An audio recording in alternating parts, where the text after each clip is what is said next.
நாம் தமிழர் கட்சி திருநெல்வேலியில் ஹீரோவாக இருந்ததுலேருந்து உருவாக்கியவர்கள் நாங்கள் இப்படி ஒரு வலைத்தளத்தில் ஏதோ ஒரு நியூஸை போட்டு பரப்புற மாதிரி அவரை யாரும் விலைக்கு வாங்கிட்டாங்க. எங்கள் கூட ஒரு 50-55 பொறுப்பாளர்கள் வெளியில் போனாங்கன்னு சொல்றது பல காரணம் இருக்கும், வெளியில் இருக்கிறதுக்கு பல காரணம் இருக்கும், ஏதோ சொல்லுவாங்க. செய்தி கொடுக்கவே இல்லை. எது பேசினாலும் ஏன் கட்சிரா வெளியே போகிறோம். கட்டுப்பாட்டை மீறி செயல்படுறதுனால கட்சியில் 6 மாதத்துக்கு முன்னாடியே அண்ணனுக்கு நாங்கள் லெட்டர் துரோகினாலும் பரவாயில்ல போயா நீ சொல்லிட்டு போன்னு சொல்லிட்டு மனம் இல்லாமல் தைரியம் இல்லாமல் நிறைய பேர் அமைதியாக இருக்காங்க. நாம் தமிழர் கட்சியில சமீப காலமாக பொறுப்பாளர்கள்லாம் விலகிட்டு இருக்கிறாங்க. இதை பத்தி நீங்க என்ன நினைக்கிறீங்க? அப்படிலாம் ஒன்றும் இல்லைங்க. அது சொல்றதெல்லாம் அது பொய்யான தகவல். அது மாதிரி ஒரு பரப்பி ஒரு இதை பண்றாங்க. அது கட்சியிலலாம் அப்படி ஒன்றும் போகலைங்க. உள்கட்டமைப்பு பணி நடக்கிறதுனால இவங்க ஏற்கனவே ஒரு பொறுப்பில் இருந்திருப்பாங்க. அண்ணன் வந்து எல்லாம் சமநிலையாக ஒரு பொறுப்பாளர்களை கொண்டு வர்றாரு எல்லா தொகுதியிலையும்.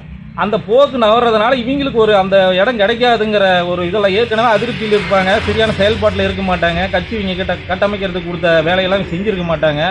அதை வந்து வேறு ஆளை நம்ம மாற்றி கொடுக்குற ஒரு சூழ்நிலை இருக்கும்போது இந்த மாதிரி செயல்பாடுகளில் ஈடுபட்டு இவங்க போய் வலைத்தளத்தில் எதையோ ஒன்று போட்டு அண்ணன் சரியில்லை அந்த மாதிரி ஒரு எதையோ ஒன்று சொல்லி கட்சி வேற கெடுக்கிற மாதிரி ஒரு சூழ்நிலையை அமைச்சிக்கிட்டு இவங்கள வேறு யாராவது விலைக்கு கூட வாங்கியிருக்கலாம்.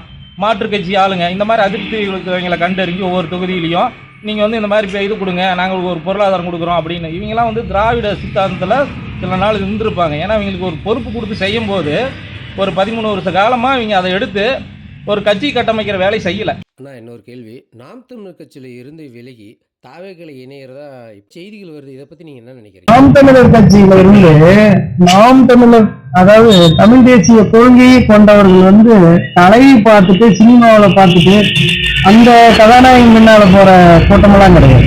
அது வந்து சும்மா சொல்றது. நாம் தமிழர் கட்சியில இருந்து போக மாட்டாங்க. இவங்க கருத்தியலா இருக்கக்கூடியவங்க. இந்த கொள்கையே தனி, தமிழ்நாட்டிலே தனி அரசியல்.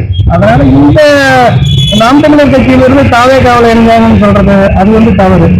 இது வந்து கம்யூனிசத்தை தாண்டி ஒரு சித்தாந்தம் கொண்ட ஒரு வலுவான ஒரு கட்டமைப்பு, ஒரு கொள்கை. இது வந்து மற்ற கட்சிகளோட ஒத்துறதே தப்பு. மற்ற கட்சிகளுக்கு போனாங்கன்னு சொல்றது பல காரணம் இருக்கும், வெளியில இருக்கிறதுக்கு பல காரணம் இருக்கும், ஏதோ பண்ணுவாங்க. ஆனா அந்த 35 லட்சம் ஓட்டு 635,60,000 ஓட்டு விழுந்துச்சு அப்படின்னு சொன்னா இது தமிழ் தேசிய கருத்தியலுக்காக விழுந்த ஓட்டு. இதுல இருந்து போக மாட்டாங்க. இன்னும் எங்களுக்கு வலு சேரும். தனிக்கு நின்று பணம் கொடுக்காம எங்களுடைய சொல்ல போனா எல்லாருக்குமே தெரியும், இதை யாரும் மறுக்கவே முடியாது. பணம் கொடுக்காம தனிச்சு நின்று தமிழ்நாட்டுல ஒரு கட்சி உண்மையா ஓட்டு வாங்கி காமிச்சிருக்கு உலகத்துல எவனாலே ஆகாது.